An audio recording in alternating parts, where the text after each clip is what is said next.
할렐루야. 대단히 감사합니다. 여러분, 다음 금요일에는 이 심야 기도회가 없습니다. 다음 금요일은 설날이기 때문에 다음 금요일만 쉬도록 하겠습니다.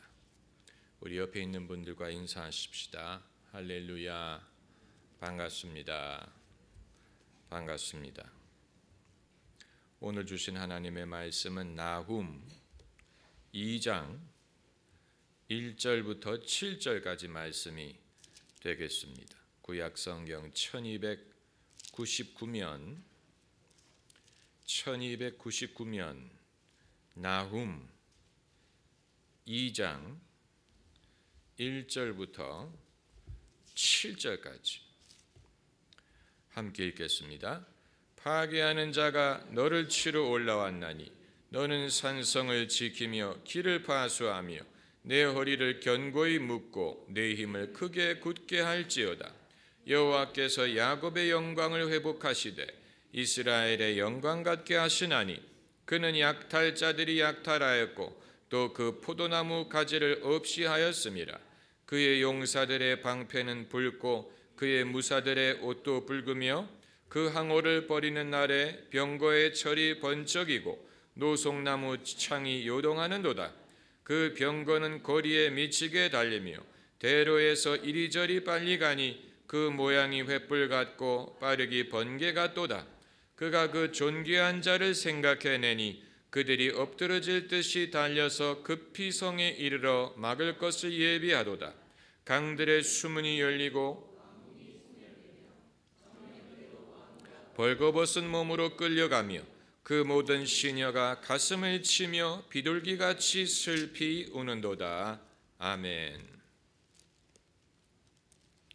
몇 주 전에 신문을 보니까 삼성그룹의 임원단이 모여서 하는 워크숍에 강사로 초청을 받은 분이 어떤 주제에 대해서 강의를 했는가 보도가 된 적이 있는데, 그 강사가 범사에 조심해야 될 필요성에 대해서 강의를 했다고 합니다. 사람들이 당연하게 생각하는 주제에 대해서 말을 했는데도 불구하고 참석한 사람들이 머리를 끄덕이면서 경청을 했다고 합니다. 어떤 것을 평소에 조심할 것을 이 강사가 말을 했는가 보니까, 예컨대 계단을 내려올 때 이 손잡이를 잡고 내려오라, 이런, 왜냐하면 의외로 추락 사고가 많이 일어난다는 것입니다. 사실 우리는 평소에 부주의할 때가 많습니다. 제 자신도 부주의할 때가 많습니다. 왜냐하면 운전을 할 때 안전벨트를 안 매니까, 그리고 난폭하게 운전을 하니까. 그런데 사실 난폭하게 운전하는 것과 부주의하게 운전하는 것은 다른 것입니다. 부주의하게 운전하는 것은 남들에게 위험을 주는 것이지만, 운전을 저처럼 잘하면 남들에게 위험을 주지 않고도 멋지게 운전할 수가 있습니다. 그러나 부주의하는 것에 대해서는 우리 모두가 경계를 해야 됩니다. 일상적인 면에 있어서도 그렇고 영적인 면에 있어서도 그렇습니다. 우리는 범사에 주의를 기울여야 됩니다. 그 이유는 세상에는 나쁜 사람들이 많고 잘못될 만한 일들이 많이 있기 때문에 그렇습니다. 세상에 죽을 일 쌓였구나. 찬송가 가사에 나오지 않습니까? 세상에 죽을 일 쌓였구나. 제가 전에 섬기던 교회에서는 교역자들이 1년에 한 번 비행기를 타고 지방에 가서 수련회를 가는데, 모두 한 비행기를 타지 않고 두 비행기에 나눠서 탑니다. 왜냐하면 혹시라도 그 비행기가 추락했을 때 교회 교역자들이 몰살당하는 것을 방지하기 위해서.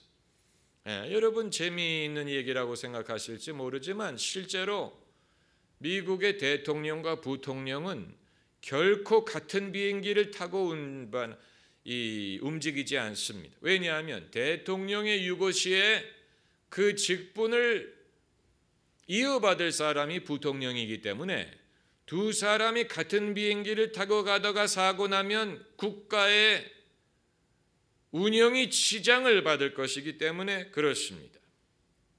우리가 여행을 할 때, 해외여행을 할 때 지갑과 여권을 같은 곳에 보관하면 안 됩니다. 왜냐하면 만약에 잃어버릴 경우에 여권을 잃어버리더라도 지갑은 있어야 되고 지갑을 잃어버리더라도 여권이 있어야 되는데 둘 다 같은 곳에 보관하게 되면 잃어버리면 다 잃어버리는 것입니다. 얼마나 큰 낭패입니까? 또 돈을 갖고 다닐 때도 한 지갑에 다 집어넣는 것은 위험한 것입니다. 그래서 두 주머니에 분산해서 보관하는 것이 낫습니다. 아마 여러분 중에 목사님이 오버하신다, 저건 피해망상 수준이다 이렇게 생각하시는 분이 계실지 모르지만 성경에 그렇게 나와 있어요. 야곱이 고향으로 돌아올 때 에서를 만나기 전에 어떻게 했습니까? 자기의 소유와 아들들과 부인들을 둘로 나눠서 우리는 부인은 둘로 나눌 일이 없지만 둘로 나눴다 그랬어요. 왜 그랬습니까? 에서가 만약에 습격을 해올 경우에 한쪽이 습격을 당하면 나머지가 도망하라고 소유와 가족을 둘로 나눠 가지고 이동을 한 성경 구절이 있습니다. 그게 주의를 기울이는 것입니다. 야곱이 미련해서 그렇게 하는 것이 아니에요. 만일 여러분이 친구와 숲에 갔다가 곰을 만났다면 도망할 때 둘이 같은 쪽으로 도망가면 안 됩니다. 서로 다른 쪽으로 도망을 가야 곰이 둘 중에 하나를 선택할 것입니다. 그래서 둘 중에 하나는 살아남을 수가 있지, 둘 다 같은 쪽으로 도망가면 둘 다 당할 수밖에 없습니다. 이런 것은 상식적인 것입니다. 이게 신앙과 무슨 상관이 있느냐 물으시겠지만 우리가 하나님을 신뢰함으로써 무책임해진다거나 부주의해져서는 안 됩니다. 오히려 더 책임감을 가지고 주의를 기울여야 됩니다. 왜냐하면 우리는 눈에 보이는 위험만이 존재하는 게 아니고 눈에 안 보이는 위험이 존재한다는 사실을 알기 때문이 예수님이 잡히시기 전에 많은 사람들이 해석에 어려움을 겪는 성경 구절입니다. 예수님이 잡히시기 전에 베드로가 뭐라고 말했냐면 검 2개가 있나이다 그랬어요. 칼이 2개가 있단 말이에요. 그때 예수님이 그걸로 족하다 이렇게 말씀하시는 구절이 있습니다. 많은 사람들이 그 구절을 이해하지 못합니다. 예수님이 왜 칼이 필요했느냐? 예수님이 십자가를 질 각오를 하고 계시는데 못하러 검을 2개나 예비를 하게 하셨느냐? 이것은 지혜를 필요로 하는 성경 구절이에요. 예수님이 예정대로 십자가 순환을 당하시는 것과 엉뚱한 사람에게 봉변을 당하는 것은 별개의 문제. 또 예수님이 순환을 당하시는 것과 엉뚱하게 제자들마저 피해를 당하는 것은 별개의 문제입니다. 예수님의 순환의 때는 왔지만 제자들의 때는 아직 오지 않았습니다. 그렇기 때문에 엉뚱한 위험을 방지하기 위해서 예수님도 적어도 칼을 2개는 예비할 필요를 느끼셨던 것입니다. 그것을 쓰려고 한 건 아니에요.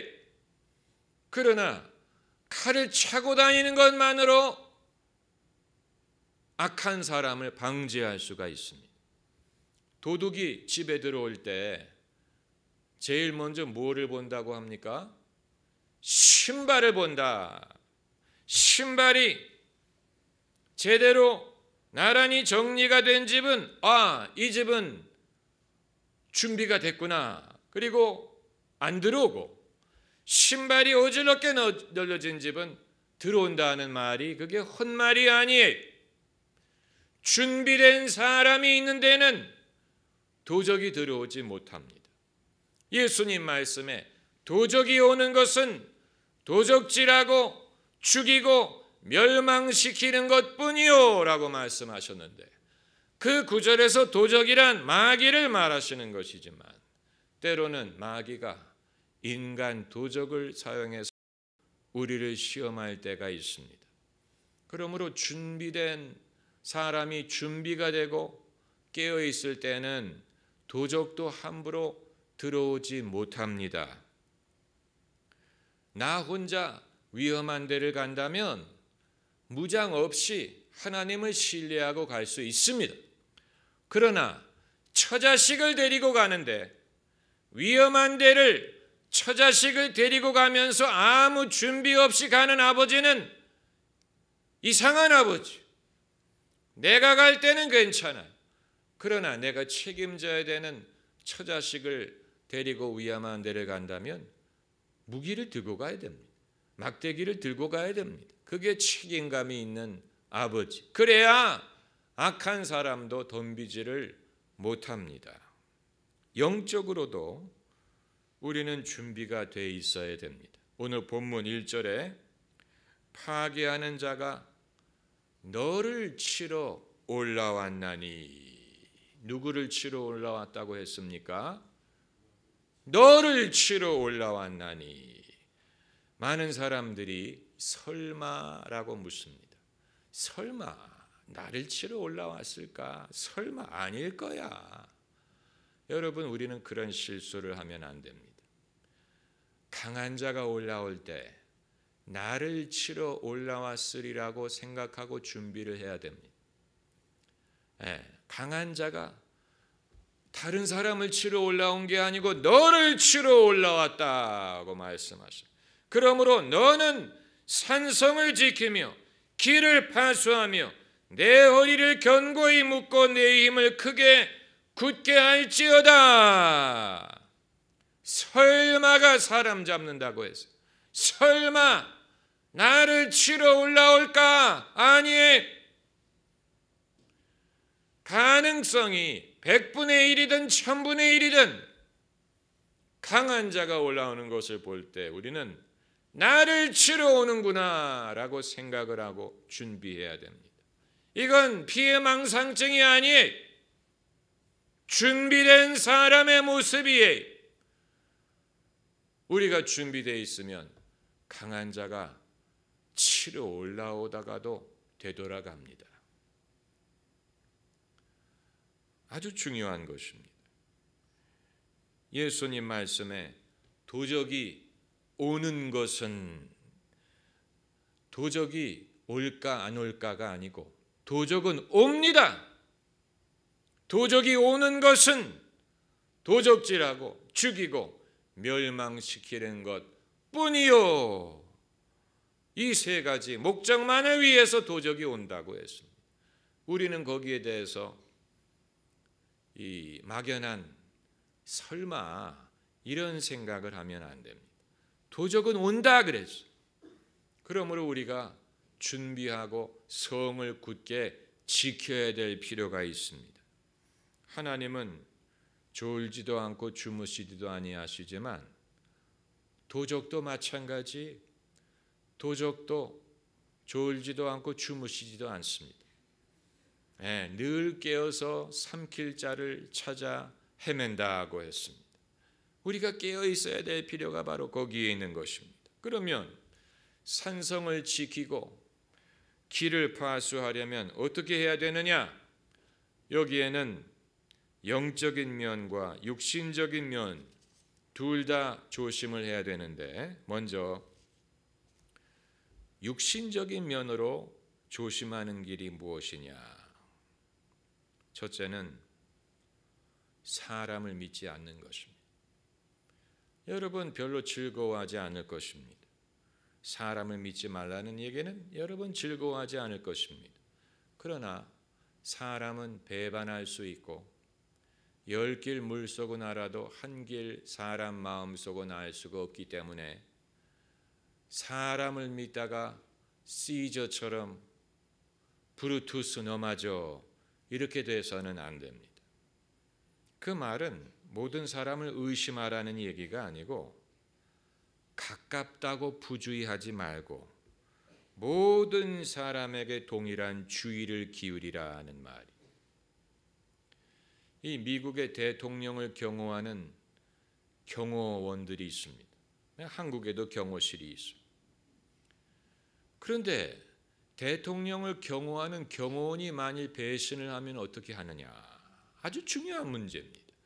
그렇기 때문에 미국 경호실은 주기적으로 모든 경호원들을 거짓말 탐지기 테스트를 통과하게 합니다.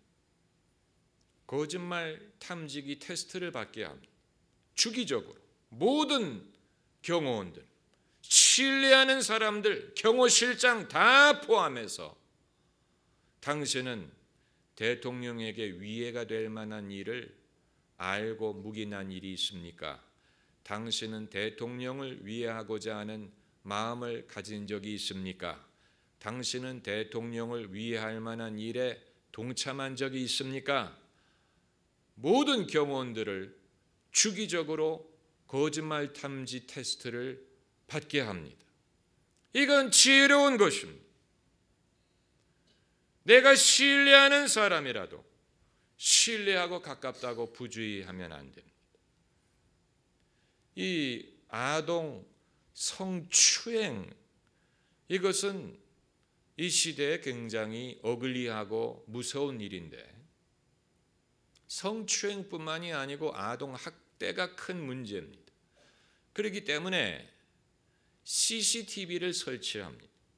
CCTV 카메라를 설치해서 내 애들을 봐주는 어른들이 내가 없을 때, 애와 단둘이 있을 때 어떻게 하는지를 때로는 확인할 필요가 있어요. 그리고 누가 자식들에게 못된 짓을 하느냐, 그걸 알아보면 친척들 중에 그런 사람들이 있다는 사실. 그래서 삼촌에게 성추행을 당한 경우라든가 이런 경우가 왕왕 있습니다. 어떻게 그런 일이 있을 수 있느냐? 사람이기 때문에 그럴 수 있어요. 그렇기 때문에 어린이집 같은 데 CCTV 카메라를 설치하는 것입니다. 왜냐하면 감독하는 사람이 없을 때, 어른이 없을 때 어떤 일이 벌어지는지 알 수가 없기 때문에. 아마 여러분 기분 나쁜 얘기입니다 이렇게 생각하실지 모르지만 사람들이 있는 곳에는 늘 기분 나쁜 일이 생깁니다. 사람이기 때문에. 아주 중요한 얘기예요. 여러분이 가장 신뢰할 만한 사람이 여러분을 배신할 수 있다는 가능성을 염두에 두어야 됩니다. 그리고 두 번째는 만일의 경우를 항상 생각해야 됩니다. 만일, what if? 항상 물어봐야 됩니다. 만일 내가 코너를 도는 그 코너 저편에 자동차가 지금 진입하고 있다면 어떻게 될까? 만일을 생각하고 운전해야 됩니다. 내가 지금 저기 기둥에 가려서 보이지 않지만 내가 지금 가다가 저쪽에서 차가 오고 있다든가 애가 뛰어오고 있으면 어떻게 될까? 그걸 미리 생각하고 브레이크를 잡아야지. 만일이란 말이 무슨 뜻입니까? 만에 하나라는 얘기. 그건 0.01%를 말하는 것이죠. 1000분의 1이 0.1%니까 0.01%라도 사고의 가능성이 있다면 주의해야 돼요. 제가 옛날에, 요즘은 스마트 키를 들고 다니지만 좀 불편합니다. 부피가 커서. 옛날에 열쇠로 자동차 문을 열고 엔진을 시동을 킬 때는 항상 보조키를 지갑에 넣고 다녔습니다. 이 열쇠라는 것이 얇기 때문에 지갑 속에 들어갑니다. 왜 보조키를 들고 다녔느냐? 혹시라도 열쇠를 차 안에 두고 잠그고 내릴 경우를 대비해서. 보조키를 몇 번 쓰셨습니까? 한 3번 썼어요. 3번. 여러분, 3번은 많은 것입니다. 3번, 한 번이라도 그건 충분한 것입니다. 한 번 보조키를 쓸 일이 한 번 있었다. 그것만으로도 충분합니다. 제가 미국에서 신학교 다닐 때 하루는 저녁에 어떤 집회를 참석하러 갔는데 집회가 끝나고 집에 가려고 주차장에 나오면서 주머니를 체크해 봤더니 열쇠가 없는 거예요. 이상하다. 주차장에 와 봤더니 자동차가 엔진이 켜 있고 헤드라이트가 켜져 있는 대로 그대로 제가 문을 잠그고 나온 거예요. 20대인데 벌써 그런 일이 있었어요. 그 사실도 몰랐어요. 얼마나 정신을 팔고 다녔으면 엔진이 켜 있고 헤드라이트가 켜져 있는 상태에서 문을 잠그고 나온 거예요. 그런데 주머니 속에 보조키가 있었기 때문에 아무 염려 없이 차문을 열고 그 차를 몰고 집으로 돌아올 수가 있어요. 한 번만 그런 일이 있더라도 보조키를 갖고 다니는 것은 충분히 가치가 있는 일입니다. 그러니까 이런 말이 있죠. 뒷문이 어디 있는지 모르는 곳은 들어가지 말아라. 생각해 보면 맞는 얘기입니다. 만약에 화재가 났다든가 앞문으로 나쁜 놈이 들어올 때 뒷문이 어디 있는지를 모르는 상황에서는 꼼짝없이 거기서 그야말로 봉변을 당할 수밖에 없지요. 만일의 경우를 항상 생각하고, 3번째는 꺼진 불도 다시 봐야 됩니다. 꺼진 불도. 그러니까 어렸을 때 우리가 배운 그대로입니다. 시험을 치를 때 항상 확인하라는, 숫자에 약한 분들, 숫자에 강한 사람도 있고 숫자에 약한 사람도 있습니다. 숫자에 약한 사람은 확인하면 됩니다. 돈을 송금을 해야 된다든가 전화번호를 적어야 된다든가 그럴 때 숫자가 약한 사람은 한 번 더 확인하면 됩니다. 전화번호를 내가 제대로 썼는지. 전화번호 실수하는 사람들 얼마나 많은지 몰라요. 성도님들도 교인 등록카드에 자기 전화번호를 잘못 쓰는 분들이 있습니다. 그런 거는 항상 확인해야 되고, 그리고 만일 잊어버릴 경우가 있다면 항상 적어가지고 다니는 것이 필요합니다. 저는 제 전화번호, 집 주소, 우편번호, 또 저희 가족의 주민등록번호 이런 것도 항상 적어가지고 다닙니다. 왜냐하면 쓸 때가 있는데 그 경우에 기억이 나지 않으면 어떡합니까? 그러니까 항상 필요한 정보는 따로 적어가지고 다니고 또 보관을 하고 그렇습니다. 그리고 이제 영적인 면으로 우리가 항상 주의하기 위해서는 어떻게 해야 되느냐? 첫째는 교만하면 안 됩니다. 한번 따라해 보세요. 교만하지 말라. 시험이 언제 오느냐? 우리가 교만할 때 옵니다. 이 호사다마란 말이 헛된 말이 아니. 호사다마란 말은 좋은 일이 생길수록 마가 꼬인다라는 말인데 미신 아니냐? 아닙니다. 사람이 좋은 일이 생겼을 때 교만해집니다. 좋은 일이 생겼을 때 마음을 놓습니다. 좋은 일이 생겼을 때 당연하게 생각합니다.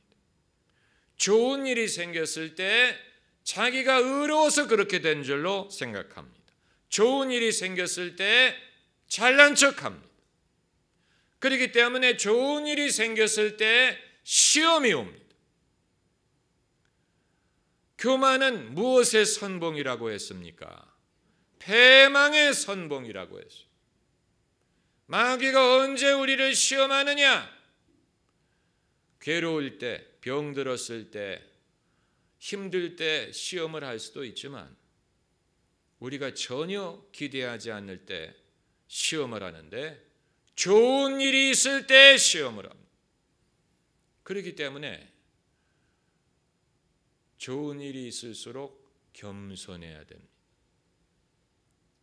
그래서 때로는 좋은 일이 있을 때 돌아다니면서 선전하지 말고 그럴 때일수록 침묵을 지키는 것이 더 나을 수도 있어요.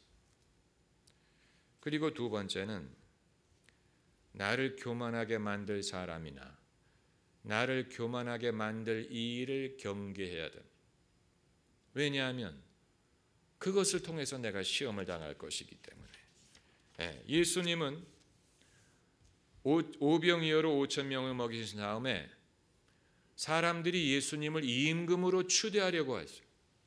그때 예수님이 어떻게 하셨는지 아십니까? 사람들을 피해서 떠나셨다 그랬어요. 예수님을 임금으로 추대하려고 했을 때 예수님이 떠나가셨어요. 웬만한 사람 같으면 사람들이 내 믿음을 보고 내 공로를 보고 나를 추대하려고 할 때 들떴을 것입니다.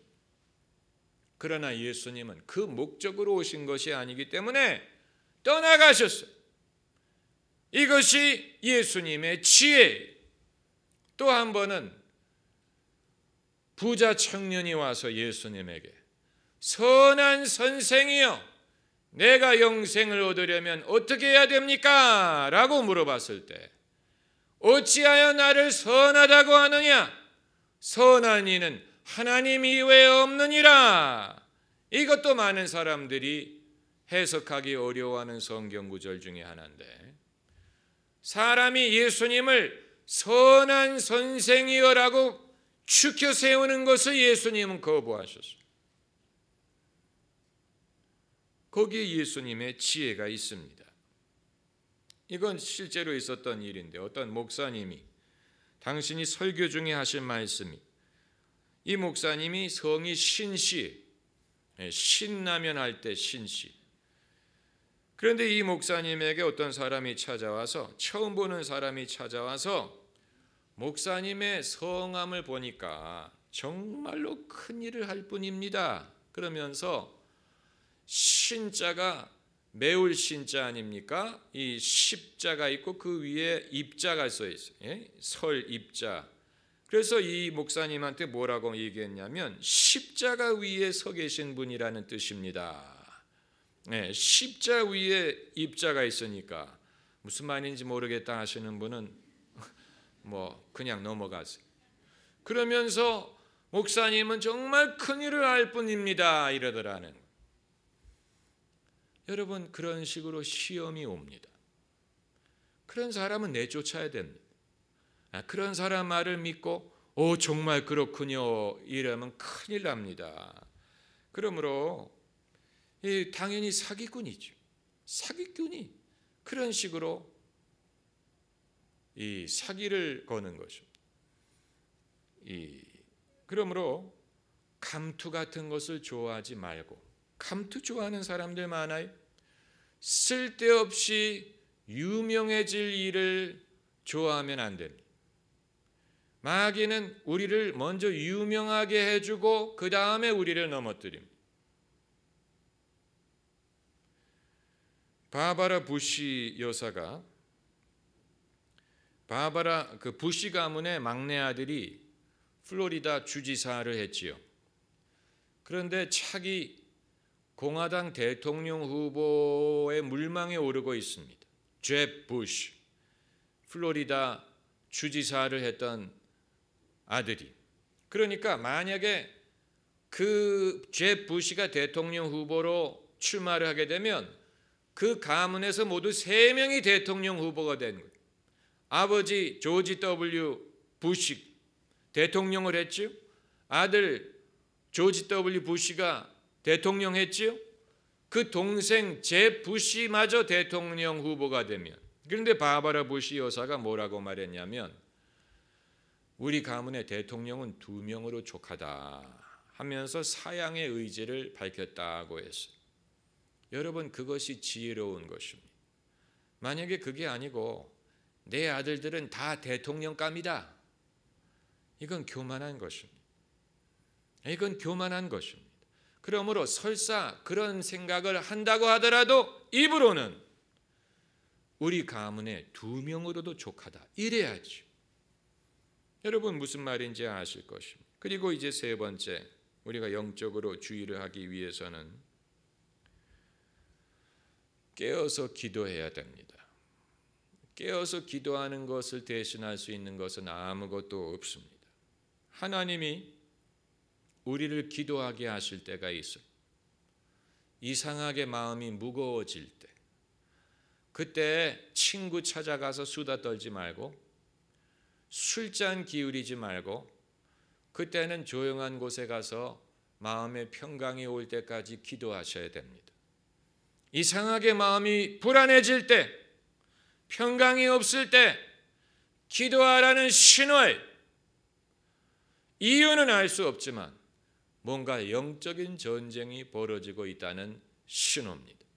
그렇기 때문에 마음이 이상하게 불안하고 평정이 없을 때 사람에게 위로를 받으려고 하지 말고 조용한 곳에 가서 기도해야 됩니다. 언제까지? 평강이 올 때까지. 이제 됐다. 평강이 올 때까지 기도해야 됩니다. 뭘 위해서 기도하라는 얘기입니까? 가정을 위해서 기도하고, 여러분 자신을 위해서 기도하고, 교회를 위해서 기도하고, 나라를 위해서 기도해야 됩니다. 하나님이 중보기도의 은사를 주시는 분들은 그런 경우가 종종 있습니다. 제가 아는 권사님은 이 삼풍백화점이 무너진 날 오후 5시 즈음에 무너졌지. 그 권사님을 제가 성경 공부해서 그 오전에 만났어요.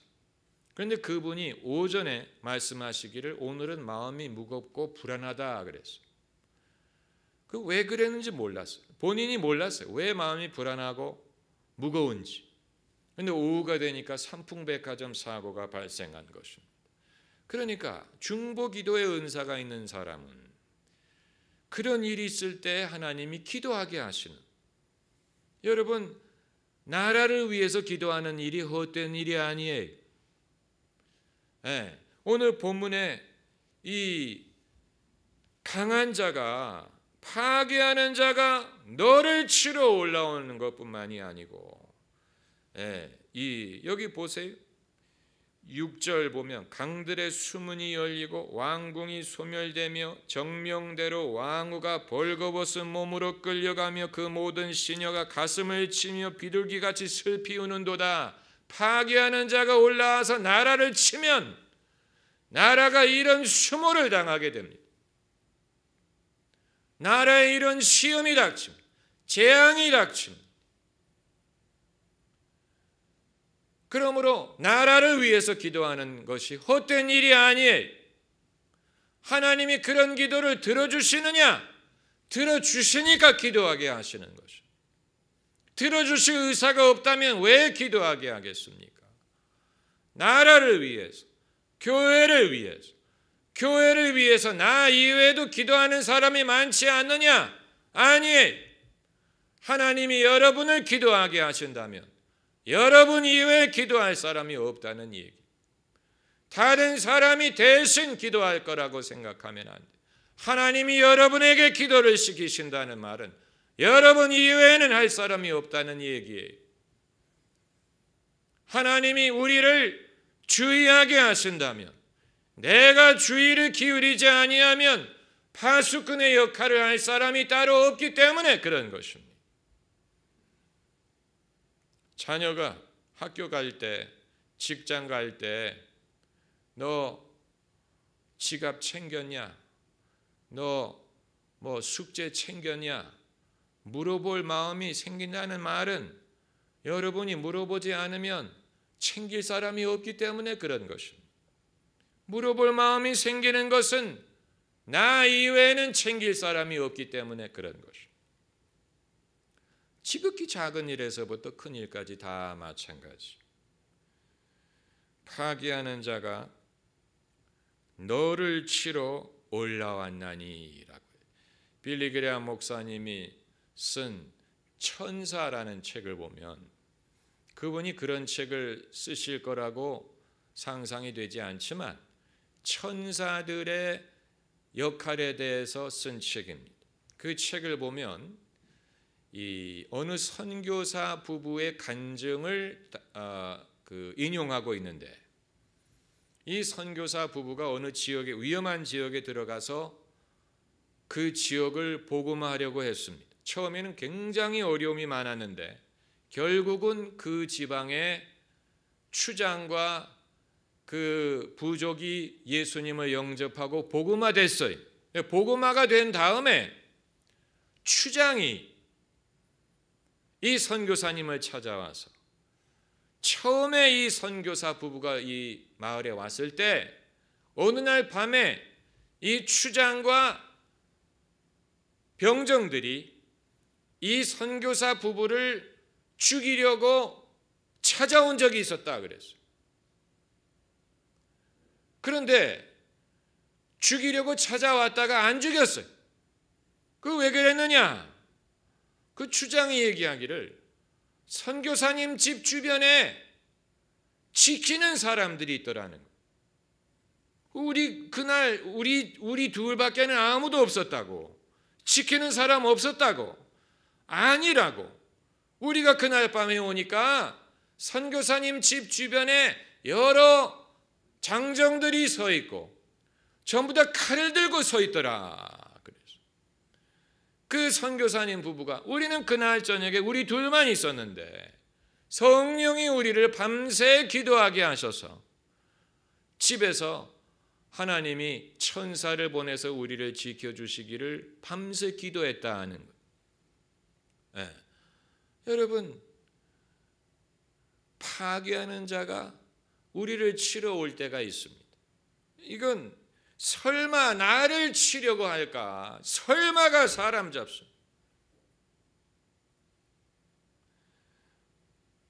그러나 그렇기 때문에 너는 산성을 지키며 길을 파수하며 내 허리를 견고히 묶고 내 힘을 크게 할지어다. 그렇게 하면 도적이 오다가도 도망갑니다.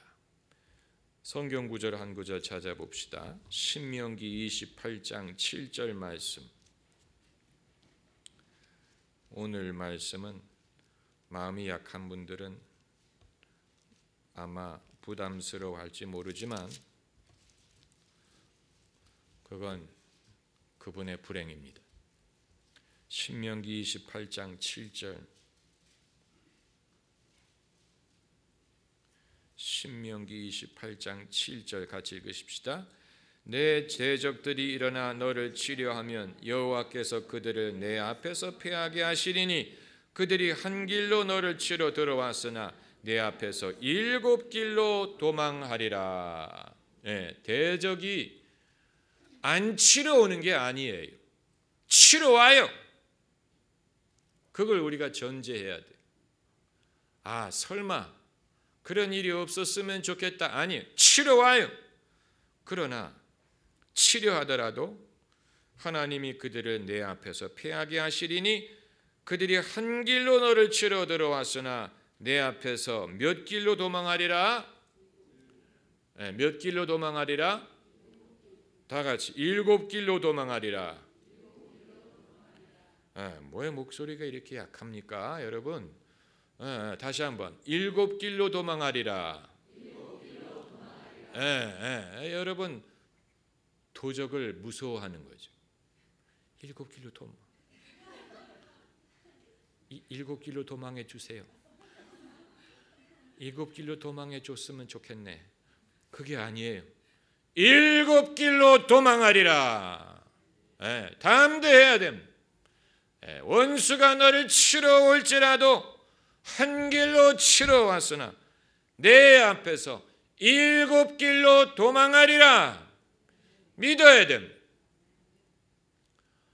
강한 군사가 되고자 하는 사람, 예수님의 제자가 되려고 하는 사람, 이 시대에 하나님의 영광을 보려고 하는 사람은 반드시 기억해야 될 진리의 말씀입니다. 할렐루야. 기도하십시다.